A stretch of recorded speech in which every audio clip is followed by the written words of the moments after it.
अस्सलाम वालेकुम dear students, welcome to the Base Academy. I am instructor Nabeel Akhtar. Chapter number 7 हमने start किया हुआ था और हमने अभी तक इंस्टेंटेनियस डिस्प्लेसमेंट, वेलोसिटी और एक्सेलरेशन को फाइंड कर लिया है। अब हम एक छोटा सा टॉपिक फेज़ उसको डिस्कस करेंगे। तो चलते हैं अपने लेक्चर की तरफ। यहाँ पे डेफिनेशन से जाहिर है कि the angle theta is equal to omega T we specify the displacement as well as direction of motion of the point executing SHM is known as phase. ठीक है, जब हम इसकी डेफिनेशन को पढ़ते हैं तो हमें उस वक्त क्लियर नहीं होता कि यहाँ पे इस डेफिनेशन से क्या मुराद है कि किस तरह से डिस्प्लेसमेंट और डायरेक्शन हमें देगा। तो इसको समझने के लिए मैंने यहाँ पे एक ओसिलेटर और एक सर्कल का सहारा लिया है। सबसे पहले हम इनके बिहेवियर्स को देखेंगे कि एक दूसरे के साथ कैसे मैच करते हैं, और उसके बाद हम इसके चंद स्पेशल केसेस लेंगे, उनको डिस्कस करेंगे कि वहाँ पे वैल्यूज़ हमारे पास किस तरह से आती हैं। तो यहाँ पे अगर आप देख रहे हैं कि मेरे पास एक सर्कल है और इधर आप अगर देखेंगे तो आपको एक मास स्प्रिंग सिस्टम नज़र आएगा, हॉरिजॉन्टल मास स्प्रिंग सिस्टम। इसमें आप देख रहे हैं कि हमने पिछले जो 3 लेक्चर थे इंस्टेंटेनियस डिस्प्लेसमेंट के, या यूनिफॉर्म सर्कुलर मोशन और SHM को किस तरह से रिलेट करवाया था। तो उसमें हमने देखा था कि अगर आपके पास एक जो पॉइंटर है, अगर यहाँ पे ये सेंटर है और ये आपके पास कोई यहाँ पे इसका पार्टिकल पड़ा है, तो ये अगर इस तरह से इसमें रोटेशंस करेगा तो रोटेशंस की वजह से होगा क्या कि इस तरह बार बार रोटेट करता रहेगा, लेकिन इसका जो पार्टिकल जो है, यहाँ पे जो पार्टिकल होगा, इसकी प्रोजेक्शन दायरे के डायामीटर के ऊपर जो होगी वो एक सिंपल हार्मोनिक मोशन परफॉर्म करेगी। तो यहाँ पे देखें ज़रा कि सबसे पहले मेरा ओसिलेटर अभी मीन पोजीशन पे है। जब x की वैल्यू 0 होती है तो हम कहते हैं कि हमारा ओसिलेटर जो है वो कहाँ पे है जी, एट मीन पोजीशन। इसको अगर मैं यहाँ पे रिप्रेजेंट करना चाहूँ तो अभी मेरा जो ओसिलेटर है वो मीन पोजीशन पे है, तो यहाँ पे कुछ मेरा पार्टिकल इधर पड़ा होगा, इस जगह इस सर्कल के ऊपर यहाँ पे पड़ा होगा। अच्छा, इसको अगर मैं यहाँ से क्या करता हूँ, डिस्प्लेस करवाता हूँ, और इसको मैं डिस्प्लेस करवा के मीन से ले जाता हूँ एक्सट्रीम पोजीशन तक, यहाँ तक। जब ये एक्सट्रीम पोजीशन पे आएगा तो उसी वक्त क्या होगा कि मेरा ये पार्टिकल एंटी क्लॉकवाइज मैनर में मूव करते हुए यहाँ पे पहुँच जाएगा, इस जगह पे। ठीक हो गया। अब उसने ये कहाँ पे आ चुका है जी, ये अपनी एक्सट्रीम पोजीशन पे आ चुका है। और हमने जब यूनिफॉर्म सर्कुलर मोशन किया था तो हमने ये बात कही थी कि ये इसकी एक्सट्रीम पोजीशन होती है, इस सर्कल की, और जो आपके पास ये पार्टिकल जो प्रोजेक्शन होती है इस पार्टिकल की, ये उसकी मीन पोजीशन होगी।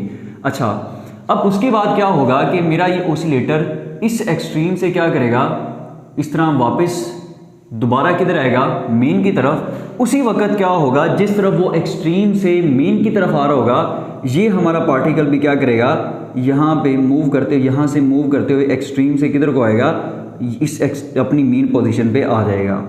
ठीक हो गया। अब उसके बाद क्या होगा कि आपको पता है यहाँ पे आपका ये ओसिलेटर ओवरशूट करेगा, रुकेगा नहीं, बल्कि इनर्शिया की वजह से ओवरशूट कर जाएगा, और दूसरी साइड पे जो उसकी नेगेटिव एक्सट्रीम पोजीशन है ये यहाँ तक पहुँच जाएगा। तो यहाँ पे अगर हम इस सर्कल को देखेंगे तो आपका ये पार्टिकल क्या करेगा, ये भी इस तरह से मूव करते हुए नीचे जो इस डायमीटर की, जो इस पार्टिकल की प्रोजेक्शन होगी इस डायमीटर के ऊपर, वो भी अपनी दूसरी माइनस एक्सट्रीम पोजीशन की तरफ आ जाएगी।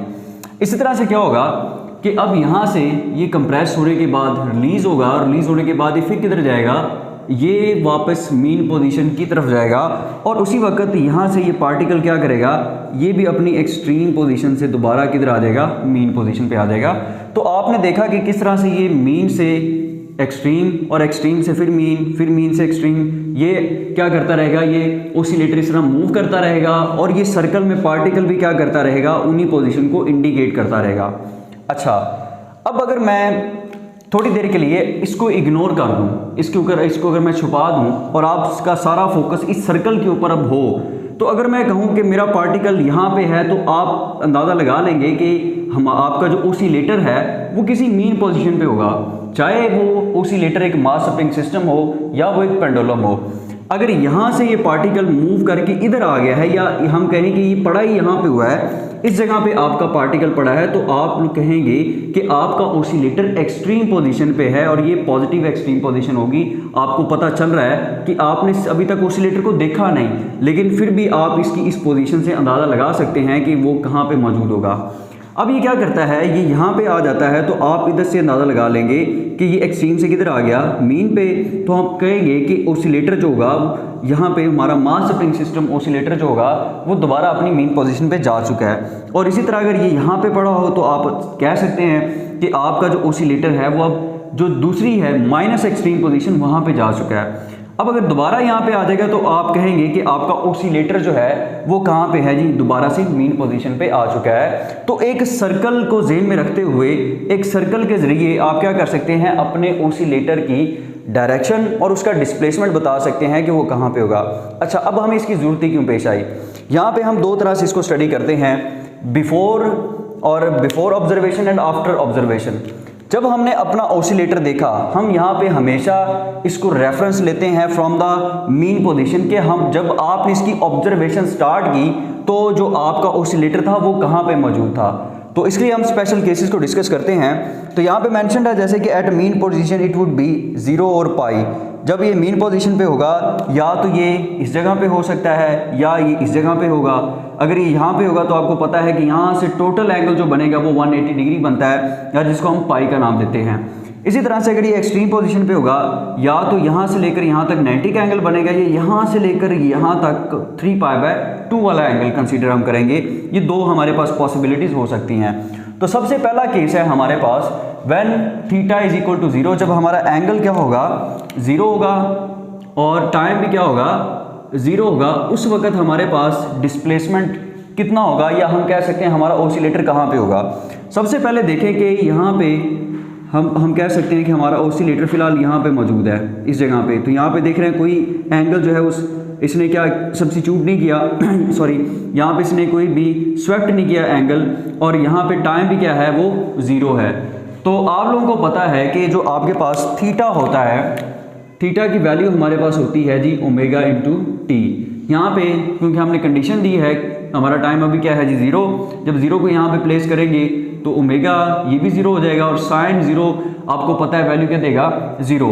तो इससे पता ये चला कि यहाँ पे हमारे पास x की जो डिस्प्लेसमेंट की वैल्यू आई है वो क्या आई है 0। इसका मतलब 0x तभी होता है जब वो अपनी मीन पोजीशन पे होगा। तो इसे हमने मैथमेटिकली भी प्रूव कर लिया डायग्राम के जरिए भी कि ये वाकई अपनी मीन पोजीशन के ऊपर ही है। तो जब हम इसका ग्राफ बनाएंगे तो ये देख रहे हैं आपके पास ये इस इक्वेशन को फॉलो करेगा, साइन के फंक्शन को फॉलो करेगा। मतलब जिसकी 0 वैल्यू पुट करेंगे जब ये इधर होगा तो 0 पे डिस्प्लेसमेंट क्या है आपके पास 0, ये हमारे पास है जी डिस्प्लेसमेंट टाइम ग्राफ, ठीक है। अब उसके बाद क्या होगा कि अगर ये यहाँ पे आ जाता है तो एंगल यहाँ पे हम कितना पुट करेंगे 90, और ये आपको वैल्यू क्या देगा मैक्सिमम, और ये कुछ इस तरह से एक साइन कर्व बनाएगा। ये कैसे साइन कर्व आती है ये मैं अपने पिछले लेक्चर में आपको बता चुका हूँ। ओके, अब उसके बाद एक और केस है। अब मैं कहता हूँ कि मेरा जो ओसिलेटर है वो ना मीन पे है ना एक्सट्रीम पे है, बल्कि कुछ यहाँ पे मौजूद था। जब मैंने ऑब्जर्वेशन स्टार्ट की या मैंने इसकी कैलकुलेशन स्टार्ट की तो मेरा ओसिलेटर यहाँ पे मौजूद था। ये अपनी मीन से थोड़ा सा आगे डिस्प्लेस हो चुका था, और ये कितना डिस्प्लेस हो चुका है, ये इसमें इतना सा फर्क आ रहा है। तो अब हम इसकी कैलकुलेशन को मीन से कंसीडर नहीं करेंगे, बल्कि ये जो इतना फेज का डिफरेंस आया है इसको भी इसके अंदर शामिल करेंगे। वो कैसे शामिल करेंगे वो देखते हैं।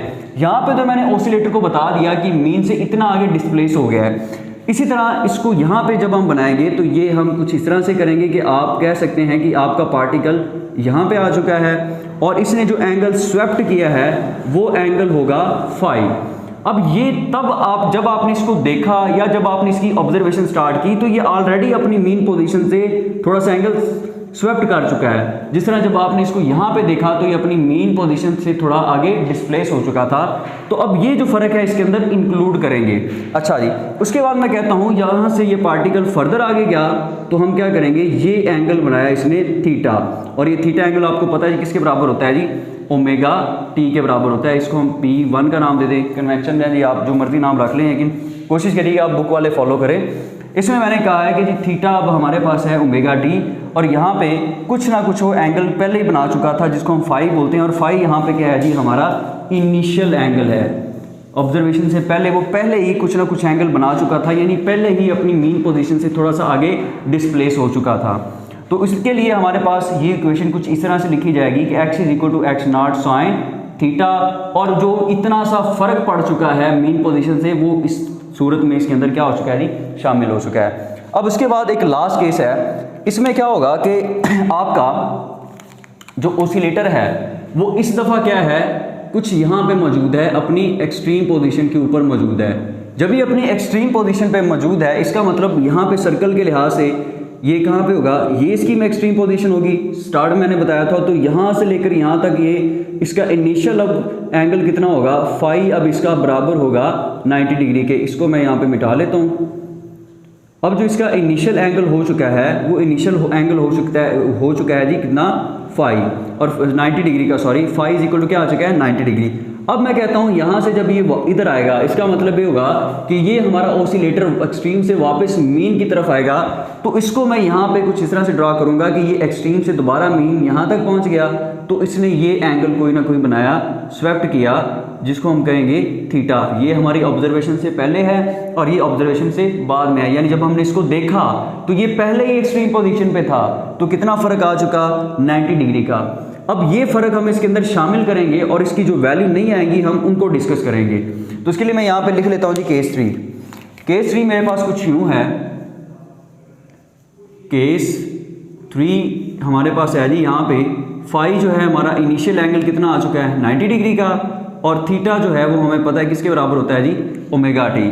हमारी जो इक्वेशन है वो इक्वेशन है जी x is equal to x naught sine theta plus जो इसके अंदर फ़र्क आया फाई, और इस दफ़ा फ़र्क कितना है जी, 90 डिग्री का। तो हम इसके अंदर प्लेस करेंगे x is equal to x naught sine theta plus 90, और आप लोगों को पता है कि इस थीटा की जगह पे मैं प्लेस कर दूंगा ओमेगा टी। और देखें ज़रा, हमारे पास जो एंगल है वो 90 आ चुका है, और ये 90 एंगल है तो ये हमारा साइन किस में चेंज हो जाएगा, कॉस के अंदर, तो x naught as it is, और ये बन जाएगा कॉस, और ये साथ में क्या आ जाएगा, ओमेगा टी।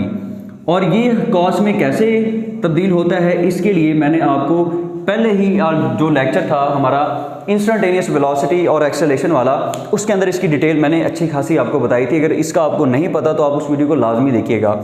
तो अब आप देख रहे हैं कि आपके पास ये फंक्शन हो चुका है x is equal to X naught cos omega T. इसमें देखें तो ट्रिग्नोमेट्रिक फंक्शन जो है वो कॉस आ रहा है, और आपको पता है कि ये अब क्या करेगा, कॉस के फंक्शन को फॉलो करेगा। और कॉस के फंक्शन को अगर हमने समझना हो तो इसके लिए हम एक ग्राफ बनाते हैं, अपना डिस्प्लेसमेंट टाइम ग्राफ। वो कुछ यूँ होगा, हमें पता है कि जब हम इसके अंदर जीरो वैल्यू पुट करते हैं तो ये हमें क्या देता है, मैक्सिमम आंसर, यानी कॉस 0 1 देगा। तो ये स्टार्ट होगा मैक्सिमम से और कुछ यूँ हमारे पास आएगा। इसमें आप देख सकते हैं कि ये एक्सट्रीम से स्टार्ट हो रहा है, मैक्सिमम से स्टार्ट हो रहा है, तो कंडीशन भी यही थी। यहाँ पे अगर हम सर्कल में देखें तो हमारा पार्टिकल इधर एक्सट्रीम पोजीशन पे था। अगर ओसिलेटर पे देखें तो हमारा यहाँ पे भी जो ओसिलेटर था वो कहाँ था, एक्सट्रीम पोजीशन था, और एक्सट्रीम से किधर आ रहा था, वापस मीन की तरफ आ रहा था। यानी यहाँ से एक्सट्रीम से किधर को आ रहा था, मीन पे। अगर इसको ग्राफ में देखेंगे तो ये एक्सट्रीम से किधर को जा रहा है, दोबारा मीन की तरफ जा रहा है। तो इस तरह से आप क्या कर सकते हैं कि जो फेज का डिफरेंस आएगा, जो फर्क आएगा, आप उसको अपनी इक्वेशन जो x is equal to X naught sine omega T के अंदर ऐड करेंगे और अपनी वैल्यूज़ को हासिल कर लेंगे। आई होप सो कि आपको ये लेक्चर अंडरस्टैंड हो गया होगा। अगर आपको स्टिल कोई मसला है तो आप कमेंट सेक्शन में पूछ सकते हैं। थैंक यू, अल्लाह हाफिज़।